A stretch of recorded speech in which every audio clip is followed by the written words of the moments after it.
அதிகம் அறிமுகமில்லாதவர்களை அறிமுகம் செய்து பிறகு அவர்களை எல்லோரும் கொண்டாடுகின்ற நட்சத்திரங்களாக மாற்றியவர் இயக்குனர் சிகரம் கே. பாலச்சந்தர். அப்படி கே. பாலச்சந்தரை போலவே அவரது சீடர் இயக்குனர் வசந்த் மூலம் திரை வெளிச்சம் பெற்ற பல நட்சத்திரங்கள் இன்றைய தமிழ் சினிமாவின் முக்கிய முகங்களாக இருக்கிறார்கள்.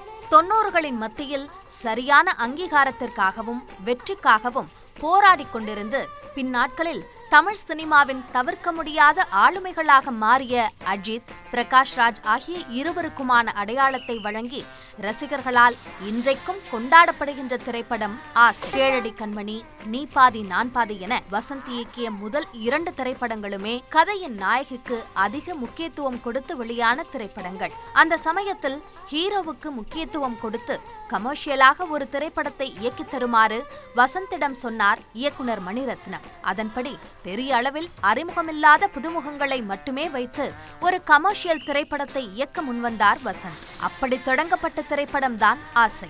ஆசை திரைப்படம் ஆரம்பித்த காலகட்டம் 1994. அந்த காலகட்டத்தில் இளம் பெண்களின் மத்தியில் அழகான நாயகன் என்றால் அது அரவிந்த் சாமி மட்டுமே என்ற எண்ணம் பரவலாகவே இருந்தது. அதனால் ஆசை படம் மூலமாக ஒரு அழகான நாயகனை அறிமுகம் செய்ய ஆசைப்பட்டார் வசந்த். உண்மையில் ஆசை படத்திற்கு முன்பே அஜித் சில படங்களில் நடித்திருக்கிறார். அவையெல்லாம் பெரிய வெற்றி படங்கள் அல்ல என்பதை உணர்ந்து கொண்ட வசந்த் ஆசை திரைப்படத்தில் அஜித்துக்கு ஒரு அடையாளத்தை பெற்றுத்தர வேண்டும் என்று தீர்மானம் செய்து கொண்டார். அஜித்தை கதையின் நாயகனாக ஒப்பந்தம் செய்த வசந்த் அவரிடம் பல கேள்விகளை கேட்டு தன்னுடைய சந்தேகங்களை தெளிவுபடுத்திக் கொண்டார். நீங்கள் எவ்வளவு நாள் இந்த சினிமாவில் இருப்பீர்கள், தமிழ் சினிமாவில் நீங்கள் அடைய விரும்புகின்ற இடம் என்ன என்பது மாதிரியான பல கேள்விகளை கேட்டார் வசந்த். அவர் கேட்ட அத்தனை கேள்விகளுக்குமே அஜித் கூறிய பதில் தெளிவாகவும் தீர்மானமாகவும் இருந்தது.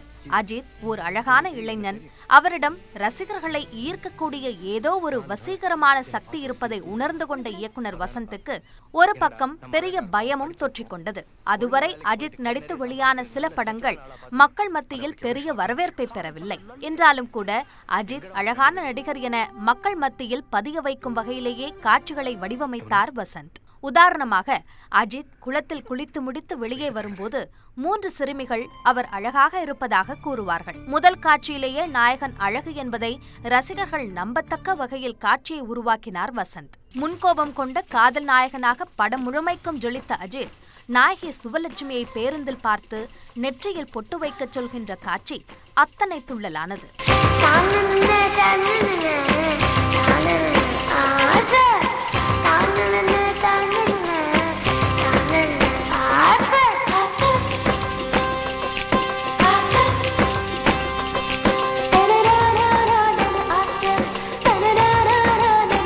துரத்தி துரத்தி சுவலட்சுமியை காதலிக்கின்ற ரோமியோவாக படம் முழுவதிலும் வலம் வந்த அஜித் சில இடங்களில் அன்றைய நட்சத்திர மதிப்புக்கேற்ப மாஸ் காட்டவும் செய்தார். மணிபஸ் திருடு போன பிறகு அதனை தேடுகின்ற அஜித் ஒரு கணம் சுதாரித்துக் கொண்டு பிரகாஷ் ராஜின் மேல் சந்தேகிப்பார். மேசையில் இருந்து எழுந்து நின்று பிரகாஷ் ராஜின் திருட்டுத்தனத்தை அவர் கண்டுபிடிக்கும் காட்சிக்கு அன்றைய தேதியில் தியேட்டர்களில் விசில் பறந்தது. சரியான வெற்றிக்காக போராடிக் கொண்டிருந்த அஜித் அதற்கேற்ப உழைப்பதற்கும் தயாராக இருந்தார். கொஞ்ச நாள் பொறுத்தலைவா பாடல் முழுக்க முழுக்க இரவில் எடுக்கப்பட்ட பாடல். அந்த பாடலுக்காக தொடர்ந்து 5-6 நாட்கள் இரவு பகல் பாராமல் நடனமாடிக்கொண்டே இருந்தார் அஜித். அந்த பாடல் முழுமைக்குமே அஜித் அத்தனை வண்ணமயமாக மின்னினார். முதலில் ஆசை படத்தின் நாயகி வேடத்திற்கு வசந்தின் தேர்வாக இருந்தவர் தேவயானி. அவர் எதிர்பார்த்த அப்பாவித்தனமும் குழந்தைத்தனமும் தேவயானியிடம் சற்று குறைவாக இருந்தது.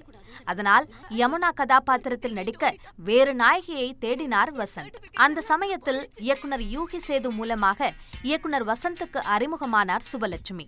1994ஆம் ஆண்டு இயக்குனர் சத்யஜித் ரேயின் மகன் சந்தீப் ரே இயக்கிய உத்தோரன் எனும் பெங்காலி படத்தில் நடித்து புகழ் பெற்றிருந்தார் சுவலட்சுமி. தற்செயலாக அந்த படத்தை பார்த்த யூகி சேது வசந்திடம் சுவலட்சுமியை பற்றி சொல்ல அதன் பிறகே ஆசை படத்தின் நாயகியானார் சுவலட்சுமி. தமிழில் முதல் படம் என்றாலும் கூட அதற்கான சிறு பதற்றம் கூட சுவலட்சுமியின் நடிப்பில் தென்படவில்லை. நல்லவனையும் அயோக்கியனையும் ஒரே தராசில் வைத்து பார்க்கக்கூடிய அப்பாவித்தனமான அழகு பதுமையாக படம் முழுமைக்கும் வலம் வந்தார் சுவலட்சுமி. நடுசாமத்தில் தன் பிறந்த நாளுக்கு அஜித் நாய்க்குட்டியுடன் வரும்போது அதனை ஆசையாக தூக்கி கொஞ்சுகிற சுவலட்சுமியிடம் அத்தனை சிறுபிள்ளைத்தனம் கொட்டி கிடக்கும். கிளைமேக்ஸ் காட்சியில் பிரகாஷ்ராஜிடம் முழுமையாக சிக்கிக் கொள்கின்ற சுவலட்சுமி அவ்வளவு பதற்றத்தையும் பயத்தையும் நேர்த்தியாக தன்னுடைய நடிப்பின் மூலம் வெளிப்படுத்தினார். சுவலட்சுமியின் அழகையும் அப்பாவித்தனத்தையும் கொண்டாடுகின்ற வகையிலேயே புல்வெளி புல்வெளி பாடலை அழகுணர்ச்சியோடு படமாக்கினார் வசந்த்.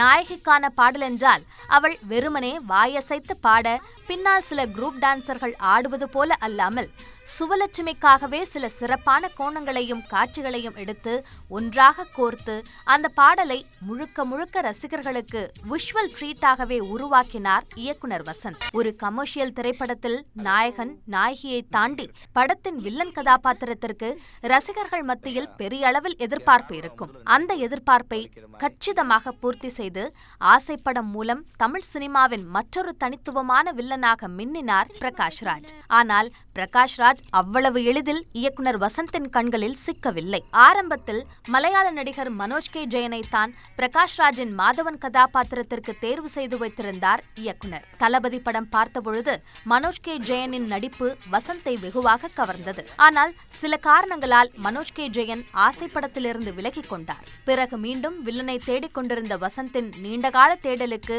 அவருடைய குருநாதர் கே பாலச்சந்தரே முற்றுப்புள்ளி வைத்தார். ஒரு நாள் திடீரென வசந்துக்கு பாலச்சந்தரிடமிருந்து அழைப்பு வந்தது. நாளை காலை டூயட் படப்பிடிப்பு தளத்திற்கு வா, உனக்கு ஓர் ஆச்சரியம் காத்திருக்கிறது என்றார் பாலச்சந்தர். மறுநாள் டூயட் படத்தின் படப்பிடிப்பு தளத்திற்கு சென்றபோது அங்கு ஆரவாரமாக நடித்துக் கொண்டிருந்த பிரகாஷ்ராஜை பார்த்தார் வசந்த். பார்த்த கணத்திலேயே இவர்தான் நம்முடைய படத்தின் வில்லன் என தீர்மானம் செய்து கொண்டார் வசந்த். அதன் பிறகு படப்பிடிப்பு விரைவாக தொடங்கப்பட்டது. வில்லன் என்றால் ஆர்ப்பாட்டமாக கத்தி கூச்சலிடாமல் பக்கா ஜென்டில்மேன் தனமான வில்லனாக படம் முழுவதிலும் மிரட்டினார் பிரகாஷ்ராஜ். என் சார்பா அவளுக்கு 2 அடி போடு என செல்லமாக சுவலட்சுமியிடம் விளையாடுகின்ற பிரகாஷ்ராஜின் மென்மையான முகத்துக்கு பின்னால் அத்தனை கோரத்தனம் ஒளிந்து கொண்டிருக்கும். தன்னுடைய ஆசையை ரோஹிணியிடம் வெளிப்படுத்தும் காட்சிகளிலும் சரி, அதன் பிறகு ரோஹிணியை வீட்டுச் சிறையில் வைத்து நூதனமாக கொல்லும் காட்சிகளிலும் சரி, அமைதியான மென்மையான வில்லனாக அனைத்து வக்கிரங்களையும் வெளிக்காட்டினார் பிரகாஷ்ராஜ். எதை கூறினாலும் சுலபமாக நம்பக்கூடிய அப்பாவித்தனமான அப்பா கதாபாத்திரத்தில் மிகச்சரியாக பொருந்தி போனார் பூர்ணம் விஸ்வநாதன். பார்த்த மாத்திரத்தில் ஒருவனை நல்லவனா கெட்டவனா என சுலபமாக கண்டுகொள்வேன் என அவர் அடிக்கடி படத்தில் ஒரு வசனத்தை கூறிக்கொண்டே இருப்பார். ஆனால் அவர் முற்றிலும் முட்டாள்தனமாகவே இருந்துள்ளார் என்பது அவருக்கு படத்தின் இறுதியில்தான் புரியும். கிளைமேக்ஸில் அவர் சத்தமிட்டு வெடித்து அழுகின்ற காட்சியே அதற்கு உதாரணம். இயல்பில் நல்ல குணங்களை கொண்ட அஜித்தின் கதாபாத்திரத்தை பூர்ணம் விஸ்வநாதன் மிக தவறாகவே நினைத்துக் கொண்டிருப்பார். ஆனால் தந்திரமான அதீத வக்கிரமான எண்ணங்கள் நிறைந்த பிரகாஷ்ராஜை அவர் தன் மருமகனில்லை மகன் என பல காட்சிகளில் கூறுவார். அறியாமை ஒரு மனிதனை எத்தனை இழப்புகளுக்கு இட்டுச் செல்கிறது என்பதை ரசிகர்கள் பூர்ணம் விஸ்வநாதனின் கதாபாத்திரத்தின் மூலம் விளங்கிக் கொள்ளலாம். மற்ற கதாபாத்திரங்களைப் போல படம் முழுமைக்கும் வருகின்ற கதாபாத்திரம் அல்ல ரோஹிணிக்கு. என்றாலும் கூட தனக்கு கொடுக்கப்பட்ட ஒரு சில காட்சிகளில் அழுத்தமான நடிப்பை வெளிப்படுத்தினார் ரோஹிணி. குறிப்பாக பிரகாஷ்ராஜின் கீழ்மைத்தனங்களை தனது தந்தைக்கு கடிதமாக எழுதுகின்ற காட்சிகளில் ரோஹிணியிடம் வலியும் ஏமாற்றமுமே நிறைந்திருக்கும். ஆசை படம் தொடங்கப்பட்ட நாட்களில் வடிவேலு தேவர் மகன், சின்ன கவுண்டர் போன்ற படங்களில் நடித்து மெல்ல மெல்ல புகழ் பெற ஆரம்பித்தார். அந்த காலகட்டத்தில் வடிவேலுவின் நடிப்பு இயக்குனர் வசந்தை வெகுவாக கவர்ந்தது. அதனால் அவரை எப்படியாவது ஆசை படத்திற்குள் கொண்டு வர விரும்பிய வசந்த் படத்தில் அவருக்காகவே சில காட்சிகளையும் சேர்த்தார். எதிரில் இருக்கின்ற பெண்ணை கவர்வதற்காக ரயிலில் அவர் செய்கின்ற ரகளைகள் அட்டகாசமானவை. இசையமைப்பாளர் தேவாவின் திரை வாழ்க்கையை ஆசைப்படத்திற்கு முன்பு ஆசைப்படத்திற்கு பின்பு என 2 வகைகளாக பிரிக்கலாம். அந்த அளவிற்கு தேவாவின் இசையில் ஒரு பெரிய மாறுதல் ஏற்பட்டது ஆசைப்படத்திற்கு பிறகுதான். கேளடி கண்மணிக்கு இளையராஜா, நீ பாதி நான் பாதிக்கு மரகதமணியை இசையமைக்க வைத்த இயக்குனர் வசந்த் ஆசைப்படத்திற்காக முதல் முறையாக தேவாவுடன் இணைந்தார். அதுவரை ரசிகர்கள் கேட்ட தேவாவின் பாடல்களைப் போல ஆசைப்படத்தின் பாடல்கள் இருக்கக்கூடாது என்பதில் மிக உறுதியாக இருந்தார் வசந்த். அதற்காக தேவா அதீதமான உழைப்பை கொட்டினார். மீனம்மா, திலோத்தமா, கொஞ்ச நாள் பொறு தலைவா, புல்வெளி புல்வெளி, ஷாக்கடிக்குது சோனா என படத்தின் அனைத்து பாடல்களும் அந்த வருடத்தின் மெகா ஹிட் பாடல்களாக கொண்டாடப்பட்டன. குறிப்பாக பாடகர் ஹரிஹரனின் குரல் கொஞ்ச நாள் பொறுத்தலைவா பாடலில் அஜித்துக்கு கனக்கச்சிதமாக பொருந்தியது. தொடக்கத்தில் பூவெல்லாம் கேட்டுப்பார் என்கிற டைட்டிலைத்தான் ஆசை படத்திற்கு வைத்தார் இயக்குனர் வசந்த். ஆனால் கதையின் ஆழத்தை உணர்ந்து ஆசை என டைட்டிலை மாற்றினார். கதை முழுக்க முழுக்க ஆசை என்ற ஒரு விஷயத்தை அடிப்படையாக வைத்து நகர்வதால் அந்த டைட்டிலையே படக்குழுவும் விரும்பியது. அஜித்தின் காதல் ஆசை, பிரகாஷ்ராஜின் வக்கிர ஆசை என்கிற இரண்டு வெவ்வேறான ஆசைகளை மையப்படுத்தியே அடுத்தடுத்து கதை நகரும். அதுபோலவே ராமாயணத்தை படத்தில் ஆங்காங்கே பயன்படுத்திக் கொண்டே வந்தார் வசந்த். கதை ஆரம்பிக்கும் போது தமிழ்நாட்டில் எங்கோ ஒரு இடத்தில் ராமாயண கூத்து நடந்து கொண்டிருக்கும். அதுபோலவே டெல்லியில் ராம்லீலா நடக்கும்போது கதை முற்று பெறும். ஆக அஜித், பிரகாஷ்ராஜ், சுபலட்சுமி கதாபாத்திரங்கள் முறையே ராமன், ராவணன், சீதா கதாபாத்திரங்களைப் போல வடிவமைக்கப்பட்டன. பின் நாட்களில் தமிழ் சினிமாவில் மிகப்பெரிய இடத்தை அடைந்த திரைக்கலைஞர்கள் பலரும் ஆசை படத்துடன் தொடர்புடையவர்கள். அஜித், சுபலட்சுமி, பிரகாஷ்ராஜ், வடிவேலு, தாமு, இசையமைப்பாளர் தேவா, ஒளிப்பதிவாளர் ஜீவா, ஓரிரு காட்சிகளில் இடம் பிடித்த நடிகரும் இயக்குனருமான எஸ்.ஜே. சூர்யா என அனைத்து கலைஞர்களுமே அடுத்த 10 ஆண்டுகளில் தமிழ் சினிமாவின் மிக முக்கியமான கலைஞர்களாக மாறிப்போயினர். முக்கியமான திரை ஆளுமைகளால் பார்த்து பார்த்து ரசித்து ரசித்து உருவாக்கப்பட்ட ஆசை திரைப்படம் இன்றைக்கும் கூட விண்டேஜ் அஜித்தை விரும்புகின்ற ரசிகர்களால் ஆசை ஆசையாக கொண்டாடப்படுகிறது.